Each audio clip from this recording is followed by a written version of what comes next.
You're very, very welcome to today's National Construction Summit. I've just been through the hall outside and certainly very heartened by the turnout of people showing their wares there and the extent of the industry and the extended industry. I think you'll agree that it's a very timely event with the construction industry in recovery phase. I think it is, safe to say that. I know when I go to CIF meetings down the country, they certainly don't feel that, but generally, nationally, we're in recovery, and particularly in, I suppose, a 20-mile radius of where we are today, there certainly is a recovery. Last year saw 13,100 new jobs in the sector, and that's the CSO figure that brings the total employment in construction up to last year 116,700. And in the first quarter of this year, the CSO suggested there's an extra 6,300 jobs created. So over the last 15 months, we've created just over 19,000 jobs, and in actual fact, 45% of all the new jobs have been created in construction. In a normal, if there is such a thing, a normally functioning economy, construction should account for between about 12% of GNP. Last year, or rather in 2013, that figure dipped as low as 6.6%.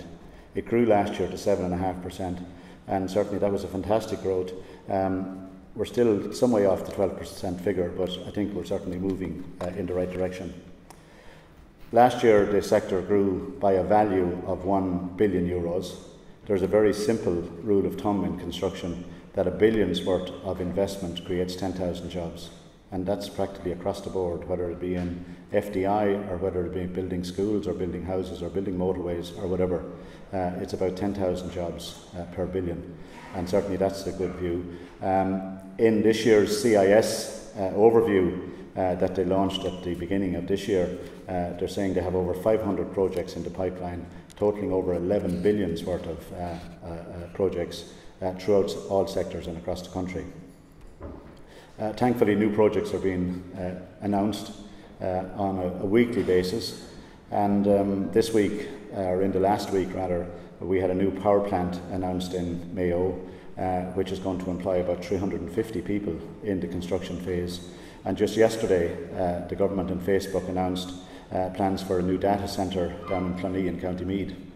I was talking to some of the speakers outside, and we're just saying it's interesting that the media and the government announced these projects when in actual fact the industry had been working on them in terms of the design and the bidding and all of that for many, many months, maybe a year in advance. But thankfully we appear to have a bit of a monopoly on data centres globally.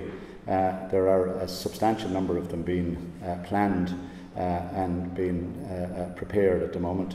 Not so long ago, Apple down in Athenry in County Galway. Apparently we have a good physical climate, but clearly we have a good economic climate, and we have a good climate of having the sort of construction experts that are capable of providing those. Likewise with pharma, major projects happening and about to happen. Even in our indigenous industries, there's been very, very substantial investment just happened and is happening currently in terms of new milk processing plants and so on. And I suppose the big one recently is distilling. There are a number of new distilleries either complete or under construction or under planning, which is certainly a good indigenous as well. However, there are still some issues that need to be tackled. We have a shortage of housing. This is particularly acute in the Dublin and the Dublin commuter counties. Last year we just built 11,016 houses, and this year, and I was put on the spot this morning with Ivan Yates. We believe in the CIF that if we get something beyond 12,000 this year, it will be about the figure, and that's way short of what the country needs.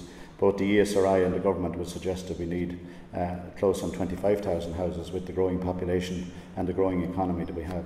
So it's crucial to get the barriers that are currently holding up building these houses removed so as we can meet demand. The shortage of housing hasn't just an impact on the people who are wanting to build a house at the moment, it's also having a major impact on the rental sector, and that's been in focus over the last week or so. And one of the figures I saw is there are now 700,000 people living in rented accommodation across the state. Rental supply and demand, of course, has meant that rental costs have increased, and people are finding it difficult to get suitable properties. And I know even with our big FDIs coming in here, their staff are beginning to get concerned about that as well, about both the availability and the cost of living where they want to live within practically walking distance of their jobs in Dublin City here. So we are going to have to get those barriers removed, and that will be one of the issues obviously today. The speakers we have today will give you an insight into where the market is and where it is going. Information certainly is majorly important, and there's lots of figures and there's lots of data and there's lots of